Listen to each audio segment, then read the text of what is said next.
You know that feeling, don't you? That moment when you're trying to say something specific in a new language like, my coffee's on the desk, or maybe I went to the store yesterday, but the words just aren't quite clicking into place. It's like you're swimming in this sea of information, Yeah. desperately trying to grab the important bits that, truly unlock communication. Oh, yeah. We've all been there. And it can be incredibly frustrating. It's more than just knowing the individual words, isn't it? Right. It's about understanding the underlying architecture of the language, how words change, how they connect with these subtle particles, and how they convey really precise meanings like time, location, or even, well, the nature of existence itself. That's often where the real magic and, the real challenge lies in language learning. Exactly. And that's precisely why we're here on the Deep Dive. We take your learning materials, your articles, your research, your textbook chapters, and we extract those essential nuggets of knowledge. We try to give you a powerful shortcut to being truly well-informed.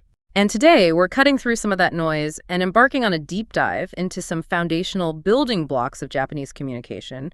Specifically, we're focusing on the 4th lesson of the Genki textbook. Right, lesson 4.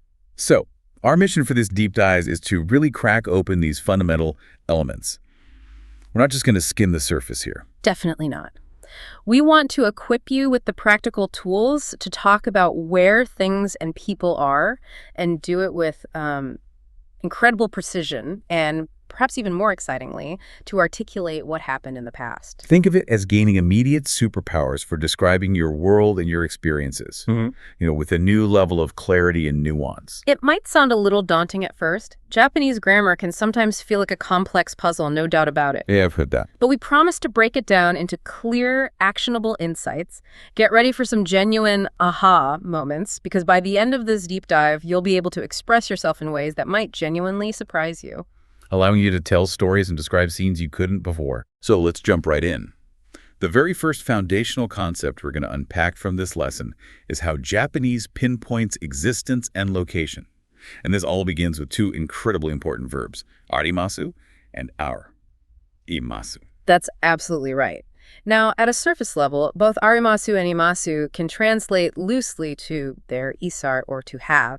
But here's the crucial distinction, and it's a fundamental one that Japanese learners encounter very early on. Okay. Arimasu is used primarily for inanimate objects or events. Think things, stuff, appointments. Okay, inanimate things, got it. While imasu is reserved exclusively for animate objects, and by animate we mean living things like people and animals. So living versus non-living, that's the core difference. That's the core difference, and it isn't just some arbitrary grammar rule. It actually shapes how Japanese speakers perceive and categorize their world, active, living entities versus passive, existing objects or scheduled occurrences. Wow, okay. So it forces a different way of thinking about reality compared to English. That's a real aha moment right there. It really is. Let's unpack arimasu first then. How does this work for inanimate objects? Give us an example. Certainly. Imagine you're in your kitchen looking for your morning coffee. You might say, kushi ga arimasu? Kushi ga arimasu. Okay. Now, the single phrase is incredibly flexible. Depending on the context, it could mean, I have coffee, implying you possess it, or simply, there is coffee, stating its existence, like on the counter. So it covers both to have and there is for things. For inanimate things, yes, very often. Another common example, if you have a book, hon ga arimasu, I have a book, or there is a book. Unlike English, where we have distinct verbs, Japanese often uses arimasu for both concepts when talking about non-living things. And you mentioned arimasu isn't just for physical objects. This is where it gets really interesting, right? Events. Precisely. This is a key conceptual leap for English speakers. For instance, shigoto ga arimasu. Shigoto work. Okay. All right, so shigoto ga arimasu means I have work, or there is work. Notice you're not holding a physical piece of work in your hand. Right. It's about a scheduled occurrence, an obligation, something on your calendar. It implies the existence of that event or appointment. Like I have a meeting or there's a meeting. Exactly. Or you could say ati ga arimasu to mean there's a party or a party will take place. So events are treated kind of like existing things. In a grammatical sense, yes. It highlights how Japanese perceives events as existing entities, much like inanimate objects. It's a really versatile way to talk about existence, not just of tangible things, but of happenings too. Okay, that makes sense. So if arimasu handles inanimate objects and events, then imasu is its specific counterpart for living things, people and animals. That's the core of it. Imasu is strictly for anime objects, people and animals. Full stop. So if I'm looking for my friend, Ando-sen, You wouldn't use arimasu, never. Instead, you'd say ansen ga imasu, Ansen ga imasu. which means Ando-san is here, or simply Ando-san exists. It's a very direct and clear way to state someone's presence. And it works for groups too, like animals in a forest. Absolutely. You could say mori ni dubutsu ga takusan imasu. Let's break that down. Morini is in the forest. Dubutsu is animals. Takusan is many. Right, so there are many animals in the forest. The verb has to be imasu because animals are animate. Making this distinction is absolutely foundational for correct and natural-sounding Japanese. It forces you constantly categorize what you're talking about. Living and capable of action, or non-living and just existing. You got it. Okay, and just quickly before we move on, what about their informal and polite negative forms? I know we're focusing on polite forms in this lesson, but it's always good to have a little preview. Good question. So for arimasu, the informal or dictionary form is arimasu, and its polite negative is arimasen. Arimasen, okay, built from the ari stem. Exactly. And for imasu, the informal is ari, ayo, and the polite negative is arimasen. Imasen, built from the I stem. Right. Understanding these polite forms now, especially arimasen and imasen, sets you up perfectly for future learning, particularly when we get to past negatives shortly. They build directly on these. Great. All right, so we know what exists and who exists. Now, let's get specific. How do we describe where things are beyond just here or there? We probably already know the question word, right? Doka desu ka? Yes. Or as is your trusty "where is it?" question. Definitely a starting point you learned earlier.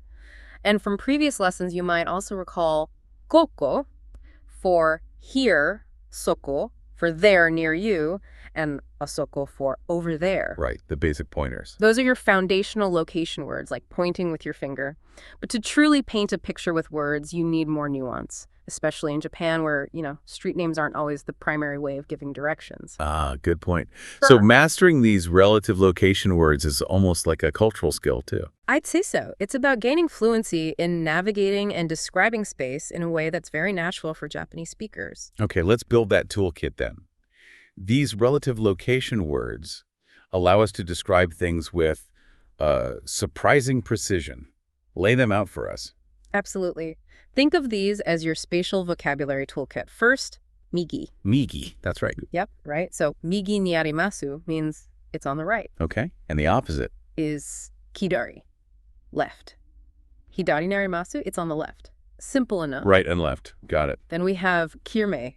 This means front or before. It's incredibly versatile. Front or before?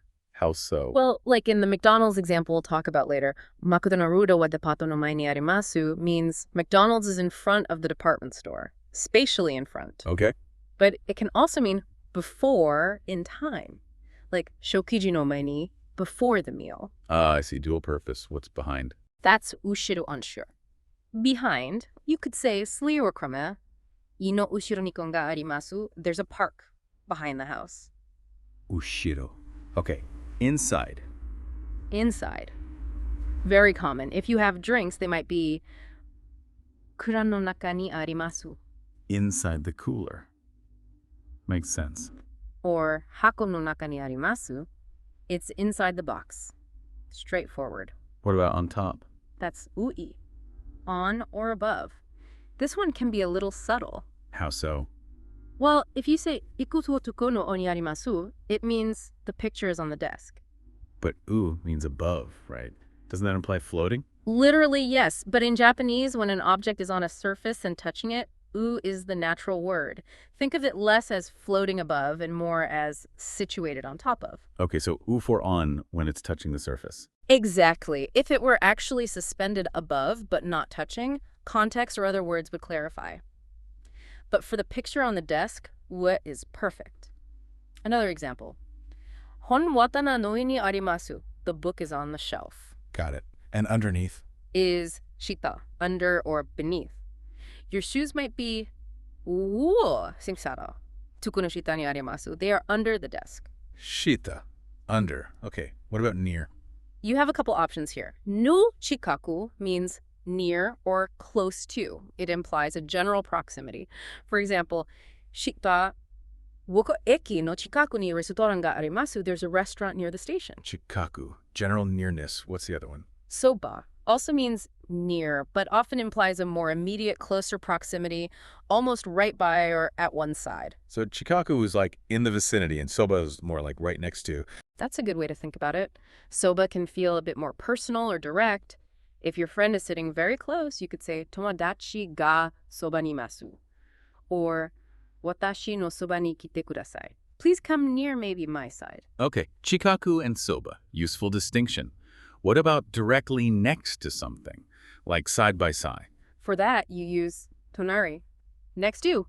This is great for people or distinct objects arranged right beside each other. Like, tonari ni tomodachi ga imasu. My friend is next to me. Perfect. Or thinking about that BBQ example in the book, babiku no tonari desu, meaning it's next to the barbecue. Tonari implies things sharing an immediate border or being adjacent in a row. Tonari, adjacent. Okay, one more. Between. Yes, Ada. Between. This requires 2 reference points. Naturally. For example, Tokyo wa Kanagawa to Ibaraki no ira ni arimasu. Tokyo is between Kanagawa and Ibaraki. Okay. Or tsuke to wak to isu no aida ni hon ga arimasu. There's a book between the desk and the chair. Wow, okay, that's a comprehensive toolkit. So many more options than just koko or soko. How do we put these into full sentences now, especially with our new friends, arimasu and imasu? Excellent question. The basic sentence structure for stating existence and location is XY word no, location word ni arimasu imasu. Let's break that down. X is the thing. Y is the reference point. Right. X is what exists. Y is the landmark or reference object. The no connects Y to the location word, making it possessive like UI is front or Y is inside. And the particle ni marks the location of existence. Okay, ni for existence location. Makes sense. So give me an example. The dog in front of the house. Perfect. You'd say, inu wa ino mai ni imasu.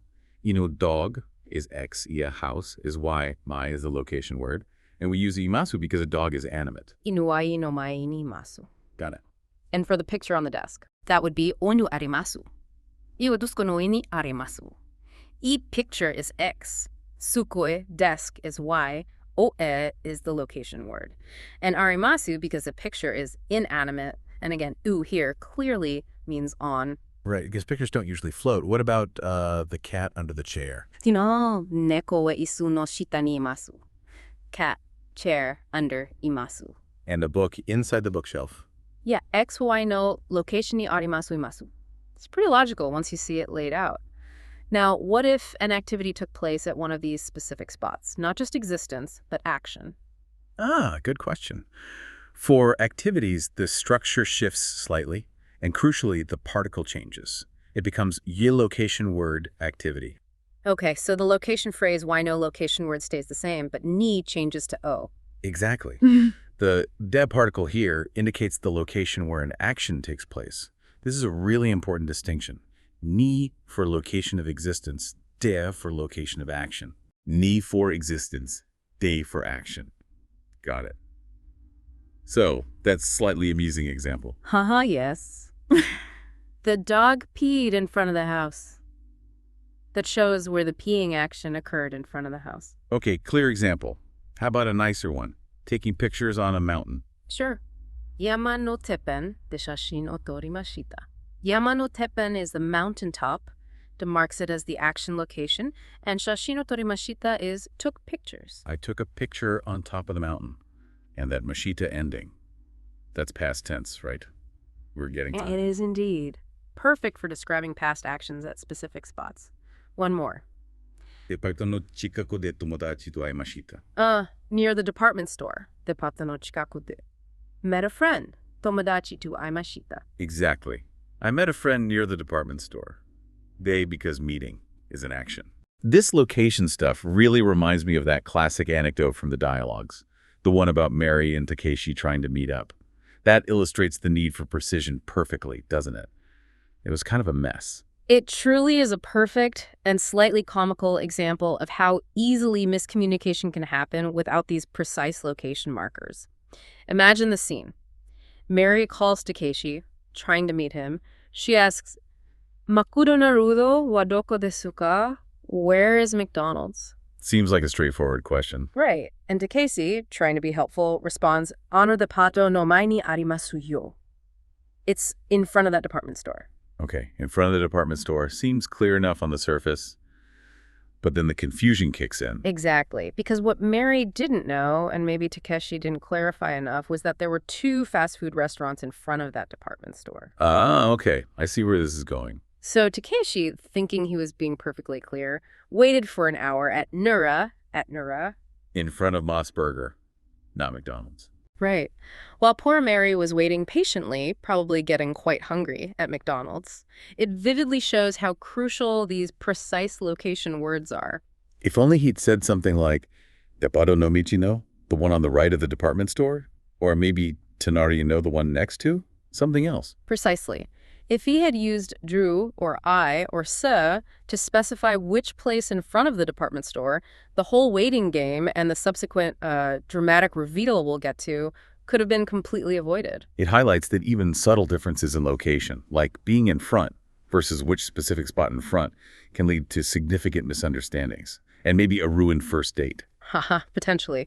It definitely underscores the practical importance of mastering Mei, Ushiro, Miji, Hidari, Tanari, and so on. Speaking of past events and dramatic reveals, let's transition properly now to stepping back in time. You've given us a glimpse with those Mashita examples, but this is a huge step in expressive power, mastering past tenses. Let's start with the passive is, that little word, desu. Yes, this is fundamental for describing states of being in the past. How do we talk about something that was? It's actually simpler than you might think, which is nice. Good. How simple. To say something was, you simply change desu to as deshita. Desu becomes deshita. That's it. That's it for the affirmative past of nouns and not adjectives. So if today is Sunday and someone asks what yesterday was, you could say hasen doibi deshita. Yesterday, kino was Saturday. Doi deshita. Makes sense. Another example. Maybe talking about your room earlier. Watashi no heiwa was clean. Kirei deshita. Okay, that seems very straightforward. It is a very clean, almost musical transformation. So desu becomes deshita for was. What about the negative past? How do we say something was not? For was not, in polite conversation, you'll primarily use na janakata desu. Yanakata desu. Okay. So if it wasn't rainy yesterday, you'd say, Hasindo, ei janakata jisu. It wasn't rainy. Ame janakata desu. And this form ties back to that relatable scenario, the Ando-san search. It does. Imagine someone looking for Ando-san, spotting someone who looks similar, getting their hopes up, but then realizing, an-san janakata desu. That wasn't Ando-san. You can almost feel the disappointment. It perfectly captures that moment of mistaken identity in the past. Exactly. It conveys a definitive past non-identity. Very useful phrase. And are there different levels of formality for this negative past? I think you mentioned dewa arimasen earlier in the context of arimasu. Does that play a role here? That's right. While ensure is perfect for everyday polite conversation, you might also encounter dewa arimasen deshita. Dewa arimasen deshita. That sounds more formal. It is. It's a more formal or slightly stiff negative past form. Think of ushren as the standard polite form, and its informal counterpart is just janakata. On the other hand, carries a more formal, sometimes written tone.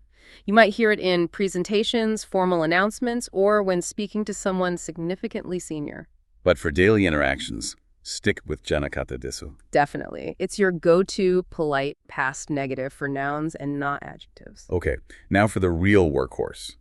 Actions in the past. This is where you truly gain the power to tell stories about what you did. How do we take our verbs and put them into the polite past tense? This is a core part of this lesson, and it's remarkably systematic once you grasp the verb categories. The key is to remember the yusadamasu form you're already familiar with. The polite past tense is built directly upon that stem. Built on the masu stem. Okay. How does it work for different verb types? Let's start with you verbs.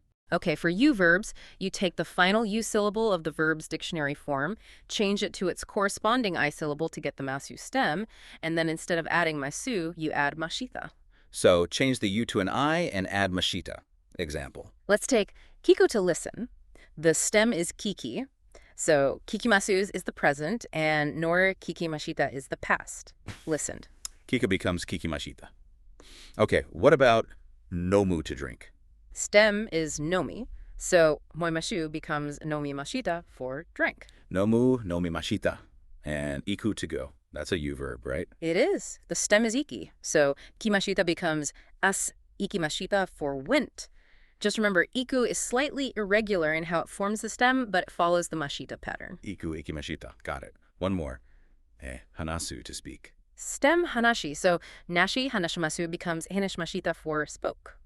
Okay, so for U verbs, find the stem, usually change shu to e, and add mashita. What about the ru verbs? Are they simpler? Often, yes, they are a bit simpler. For ru verbs, you simply drop the final ru from the dictionary form to get the stem, and then add a mashita directly. It's a very clean cutoff and add-on. Drop ru, add mashita.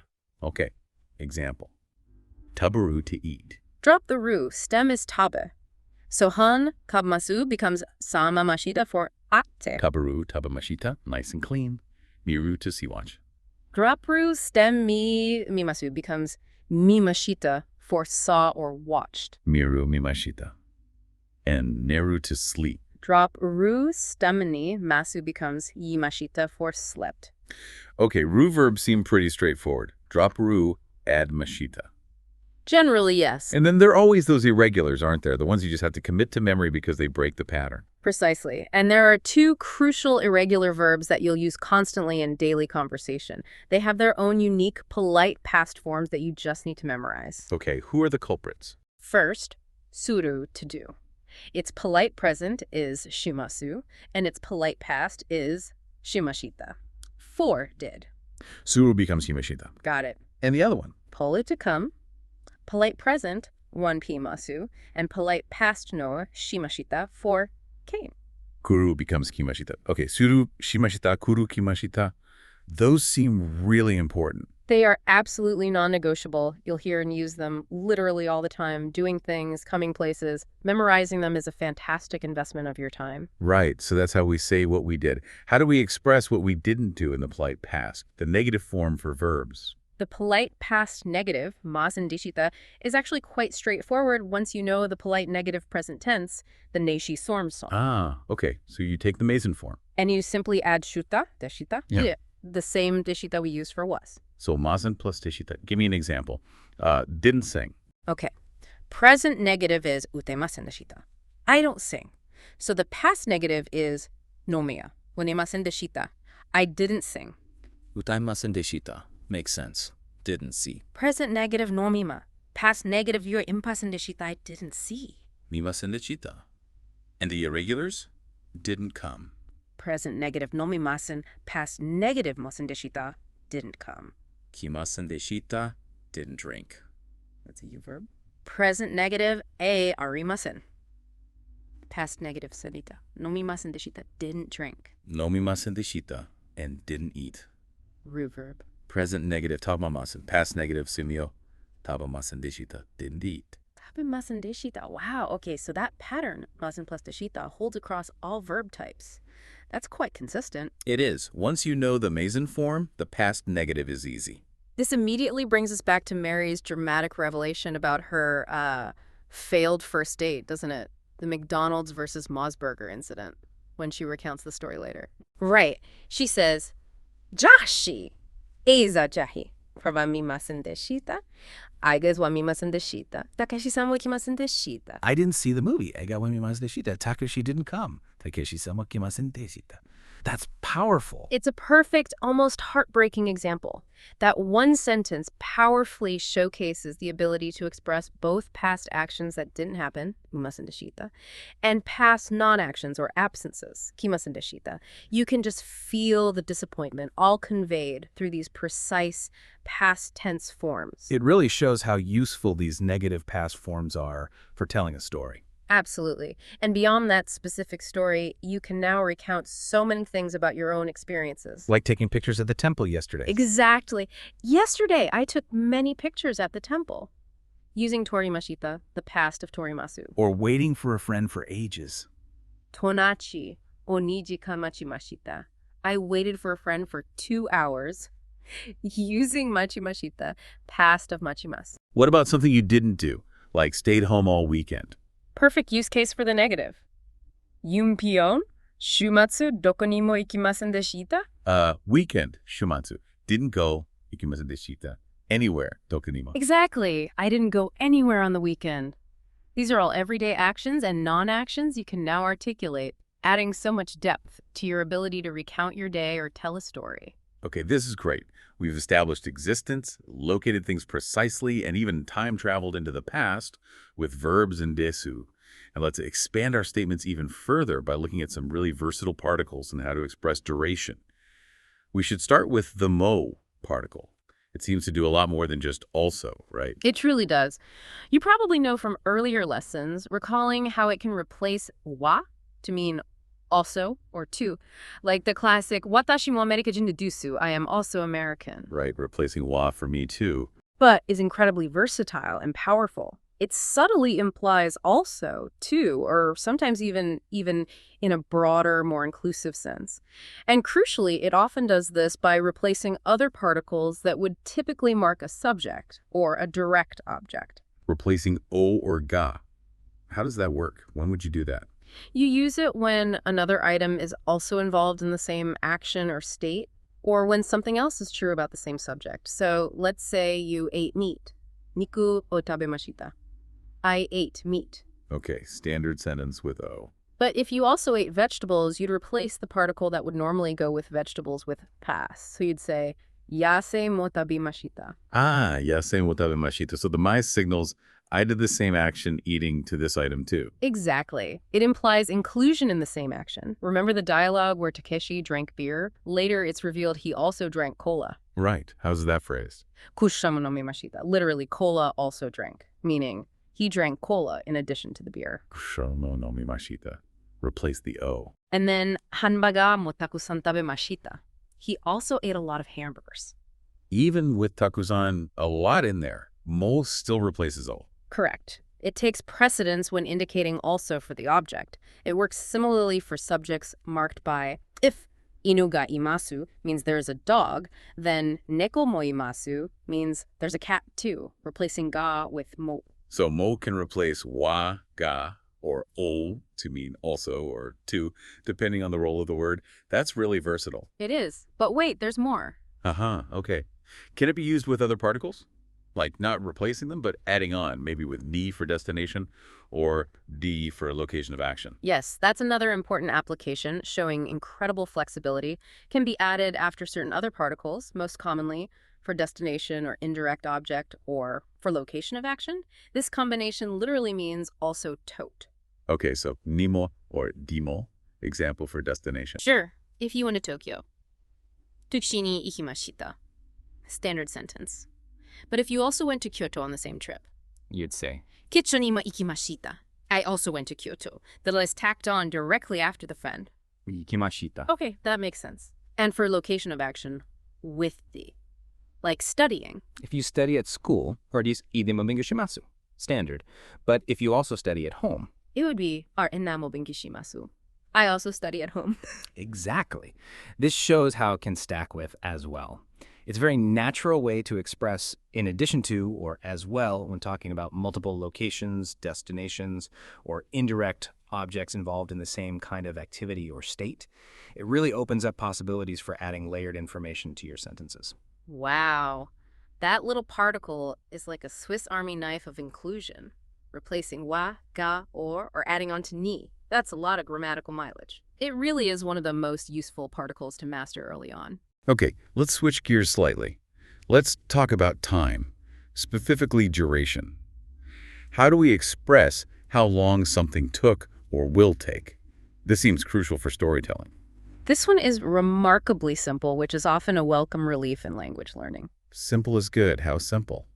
When stating a duration, how long something takes or took generally, no particle is needed after the time expression. You just state the duration directly, usually before your verb or activity phrase. No particle at all. That is simple. So if I walked for 30 minutes, You'd say, 30分 arukimashita. 30分is 30 minutes. Notice there's no particle like for after. It just sits there before arukimashita walked. 30分歩きました. Okay, and worked for 9 hours. Kujikan is 9 hours. Again, no particle after it. Jikan hour. It just precedes the shigoto oshimashita. Did work. Wow. That applies to longer durations, too. Days, weeks, years. Yes. Common units like shikan for hours, funpun for minutes, for days, for weeks, kagetsu for months, and through for years all generally follow this no particle needed rule for duration. So, lived in Japan for 2 years. Ninnenkan Nihon ni sumimashita. Ninnenkan is for 2 years. Straight into the rest of the sentence. Okay, the basic rule is beautifully simple. State the duration, then the verb phrase. But what if you want to be less precise, like about an hour or approximately 30 minutes? That's super common in real conversation. Absolutely. To express approximation, you simply add yurai or finai after the duration word. Wudai or kudai, are they different? Nope, they're completely interchangeable. Use whichever one feels more natural to you or whichever you hear more often. They both mean about or approximately when following a quantity or duration. Okay, gudai or kudai for about. So, took a nap for about an hour. 1時間ぐらい昼寝をしました. 1時間 is 1 hour. ぐらい makes it approximate. 昼寝をしました is took a nap. 1時間ぐらい昼寝をしました. Perfect. And this brings Takeshi back into the picture, doesn't it? His long wait for Mary. It does. He lamented, "Wu meichamashita." I waited for 1 hour. A perfect, clear example of the duration rule with no particle, just ichinachita. Exactly. But if he wanted to be less precise, perhaps slightly exaggerating or just estimating, he could have said, 1時間ぐらいしました. I waited for about an hour. That goody kurai seems incredibly useful for sounding more natural. Okay, that's duration covered. Yeah. Simple base rule, easy addition for approximation. I see a bonus duration noun in our notes too. Hanichi. Ah, yes. It means half day. Very useful term. And it works just like the other duration words, no particle needed. So, went to work for half a day. Hanichi shigoto ni ikimashita. Very common expression. And you could add gurai to that too. About half a day. Sure can. Hanichi gurai wa benku shimashita. I studied for about half a day. Excellent. Okay, next up is another fundamental particle. Do. This one seems to have a couple of very common and distinct meanings, right? and together with. Yes, "e" is incredibly useful, and you'll encounter it constantly. Its most straightforward use is simply combining nouns, where it functions just like "and" English. Okay, the simple and. Example. Santu to miruko. Sugar and milk. Got it. Or ordering food. Kushi to pan, coffee and bread, talking about the things you read. Yime, hantuzashi, books and magazines. It just links 2 or more nouns in a list. Note that it usually only links nouns. Okay, for linking nouns as and. What about the other meaning? Together with. That sounds important for describing interactions. It absolutely is, and this is where it really shines for conversation. When IF follows an animate noun, specifically a person, or sometimes an animal, and is used with an action verb, it clearly signifies together with that person or animal. So the key is that it follows a person, animal, and there's an action involved. That's the pattern. So if you watched a movie with a friend, you'd say, Tomodachi to aiga o mimashita. Tomodachi to clearly means with friend. Tomodachi to eiga o mimashita. Okay, what about talking with someone? 2時間ぐらい for about 2 hours. Hanshimashita talked. I talked with a friend for about 2 hours. Perfect. Exactly. The aya marks the companion in the action. I remember seeing an example about talking on the phone with family. That seems like a really common everyday scenario. That's right. A very typical sentence would be, Hayana, kini o kasan, to denwa de hanashimashita. Okay, break that down. Kino, yesterday. Okasan to, with mom. Denwa de by phone. Hanashimashita talked. Precisely. Yesterday I talked with my mom on the phone. I clearly indicates with mom. The yuk adds extra detail about the method, using the D particle for mean stool here, but the core with is handled beautifully by S. So you could use it for anything you do with someone. Walking in the park with your boyfriend. Sure. Kareshi to koitu with boyfriend. Koen o sanpo shimashita walked in the park. This to particle is really pulling double duty effectively, linking nouns and indicating companionship. It is, and sometimes you see both uses in the same sentence for maximum efficiency. Ah, like the grand finale of the story we've been following. Ando-san's feast after the non-date. That ties everything together, doesn't it? It does. It's a beautifully constructed sentence that uses two-tone twice. Let's revisit it. Hanbaga tubiru o ansan tu tanoshimimashita. Okay, let's dissect that. Hanbaga tubiru. That's the first step. It means hamburgers and beer. It's linking the two nouns that were enjoyed. They are the object, marked by. Right, and linking nouns. Then we have ansan to tanoshimimashita. And that's the second ne. Here, ansan tu means with ando-san. It indicates the companion for the action, futan shimimashita, which means enjoyed. Wow, I enjoyed hamburgers and beer with Ando-san. That one sentence beautifully combines for both and, linking nouns, and together with, indicating companionship. That's elegant. It really shows how powerfully these particles work together to build complex meaning and tell a complete, detailed story efficiently. Okay, one more element from this section, expressing quantity. We've seen art, takusan, pop up a few times, meaning many or a lot. Can we just quickly recap its placement? It seems quite flexible. Art is indeed quite flexible, which is great for learners. It generally functions like an adverb modifying the verb, or sometimes like an adjective modifying noun phrase implicitly. It can often go right before the verb, or sometimes between the object plus particle and the verb. So you don't have to stress too much about exactly where it goes. Within reason, its placement is quite forgiving, as long as it's logically connected to what you mean a lot of. Okay, so I talk a lot. You could say arja, takusan hanashimasu, putting it right before the verb hanashimasu. Takusan hanashimasu. Simple. What about I eat a lot of fish? A very natural way is sakana. Sakana o takusan tabemasu. Here, it comes after the object and its particle, but still right before the verb. Sakana o takusan tabemasu. Okay. And I read many comic books. Past tense. Manga o takusan yomimashita. Same pattern. Object, manga, particle o, quantity, takusan, past tense verb, yomimashita. Manga utusan nomimashita. And of course, bringing back Ando-san's legendary thirst. Haha, yes. Biru o takusan nomimashita. He drank a lot of beer. A perfect example of the object plus o plus takusan plus verb structure. It consistently emphasizes quantity in a very flexible way. Okay, fantastic. We've covered a massive amount of core grammar today. Existence, location, past tense, key particles like mo and to, duration, quantity. Now let's round this out by talking about some practical applications and nuances, those essential expressions you'll hear and use constantly in everyday Japanese interaction. These often build on the grammar we've just discussed and really help make your Japanese sound more natural and polite. Absolutely. These are crucial for moving beyond just grammatical correctness into actual smooth communication. First, let's talk about apologizing, specifically for past actions. You likely know shumimasen already. Or I'm sorry in the present. Exactly. But to apologize for something that happened in the past, maybe you were late or you made a mistake yesterday, you use its past tense form. Following the pattern we learned for desu. Would it be rensha sumimasen deshita? Spot on.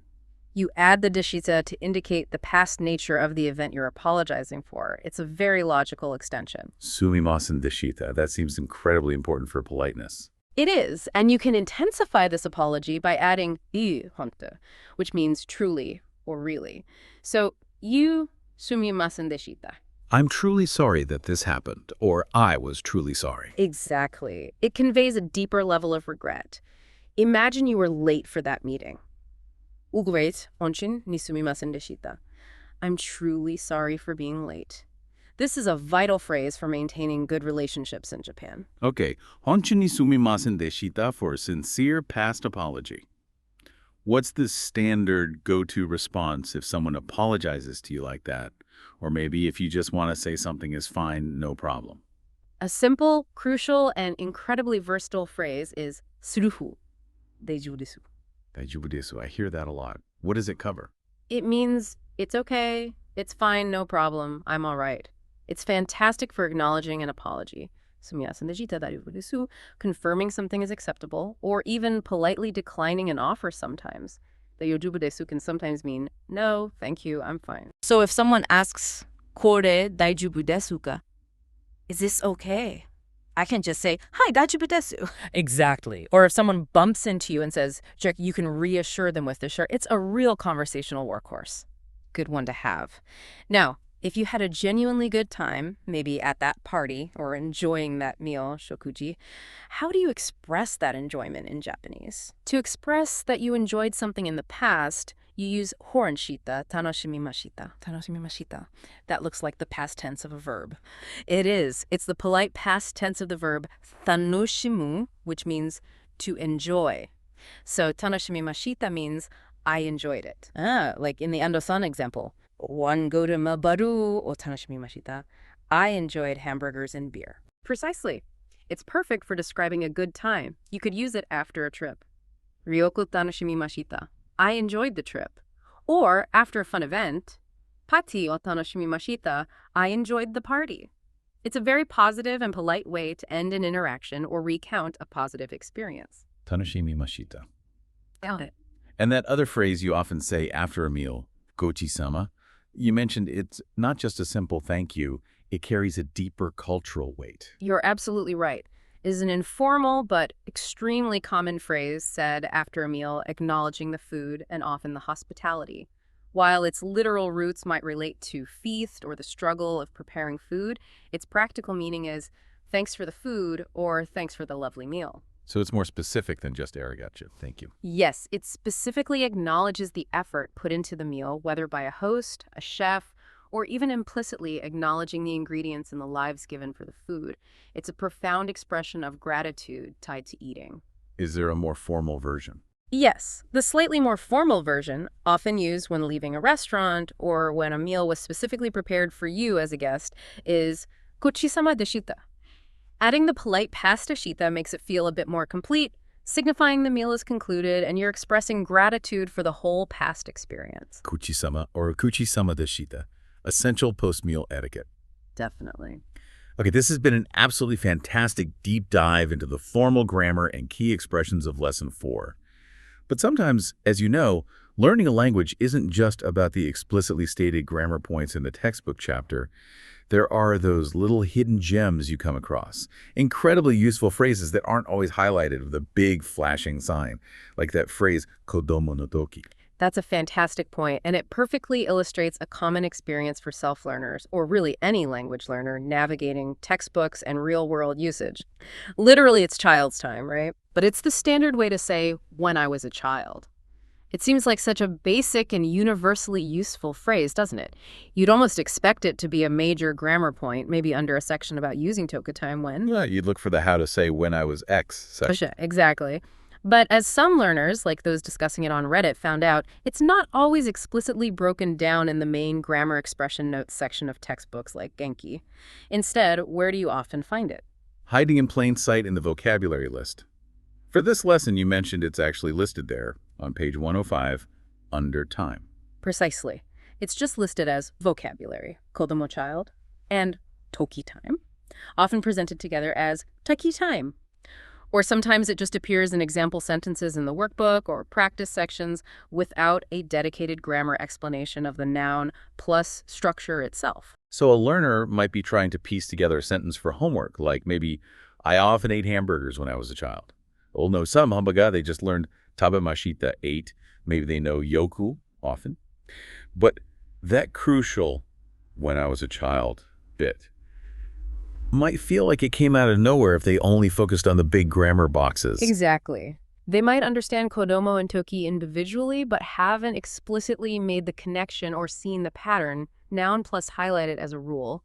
This highlights a fundamental truth about language acquisition through materials like textbooks. Which is? Not every useful, common phrase is going to be presented as a clearly delineated grammar rule with its own dedicated explanation box. Often, these incredibly useful patterns or fixed expressions are integrated more subtly. They might be hiding in the vocabulary list, or they emerge organically from repeated exposure in example sentences and dialogues. The frustration you see online, like people asking, where is do explain, comes from expecting every useful structure to have its own grammar heading. So it really encourages you to be more of a language detective, doesn't it? To actively look for patterns, not just in the grammar sections, but in the vocabulary and examples too, connecting the dots yourself. Precisely. The takeaway here is really profound for learners. Sometimes crucial building blocks for common, useful phrases are tucked away. They aren't explicitly labeled as Lesson 4, Grammar Point 3, but when you combine vocabulary like E with particles like A and time words like A, you unlock these essential expressions. And you start seeing the pattern, right? Like, Yasumi no toki. Exactly. When I was a student. Or Izu Yasumi no toki. During the vacation when I was on holiday. Once you spot the noun plus ease pattern, often learned implicitly through examples like eizu or wei, you gain a powerful new tool. So it's about active observation, going beyond just the bolded grammar sections and understanding how all the pieces, vocab, particles, verb forms, fit together naturally. It really is. It's about seeing the forest, not just the individual trees you're studying in the grammar notes. This is where true fluency starts to emerge by understanding not just the isolated parts, but how they combine organically to make real meaning. You become less reliant on finding the explicit rule for everything and more attuned to the patterns of the language itself. That's such a valuable insight for anyone navigating language learning materials. It shifts the mindset from just memorizing rules to actively observing, pattern matching, and connecting those dots. Become your own language detective. Couldn't have said it better myself. Well, we've certainly taken a deep dive today, haven't we? We've gone from simply stating that something exists, arimasu, to pinpointing its location with really surprising precision, using words like mei, ushiro, naka, tonari. And then we truly time traveled, didn't we? Giving you the tools to relive and describe the past through new verb forms like mashita and mason deshita, the past of nouns with jashita and janakata desu, and expressing complex relationships with those versatile particles mo and to. You now possess the power, right now, to say not just what something is, but where it is in relation to other things, and critically, what happened in a conversation, at a specific location, or just in your own life yesterday. And remember, these aren't just abstract grammar rules floating in a textbook. They are tangible tools. Tools that empower you to describe your world, share your experiences, maybe complain about waiting for Takeshi for an hour. Right. And connect with others on a deeper, more nuanced level. Imagine the conversations you can actually have now, describing your day, recounting a funny story from when you were a child, kodomo no toki, sharing a memory, or even just stating precisely where you left your keys using tsuku no oe ni arimasu. The possibilities really open up. So as you go about your day today, we have a challenge for you, the listener. Start paying attention to the objects and people around you right now. Can you mentally, or even out loud if you dare, describe where they are using these new location words? Is the cat isu no shita ni imasu? Is the remote sofa no ue ni arimasu? Yeah, try it out and think about yesterday or even just this morning. What's one interesting thing that happened that you can now describe using the past tense verbs you learned today? Did you bangohan or tabemashita, eat dinner? Did you tomodachi ni aimasen deshita, not meet your friend? Try to weave in duration. Maybe you worked hachijikan gurai, about 8 hours. Use mo or to add extra detail. Put these tools into practice immediately. And for a final provocative thought to mull over, think about a single important object in your home.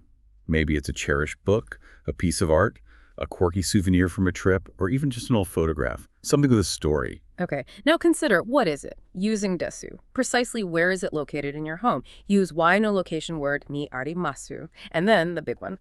What fascinating past event or memory is connected to it that you can now begin to describe in Japanese using mashita, masen deshita, maybe tanoshimi mashita. How did it get there? What did you do when you acquired it? Kai mashita bought what I mashita received. Who were you with there too? Give it a try. Connect these grammar points to a real object and a real memory.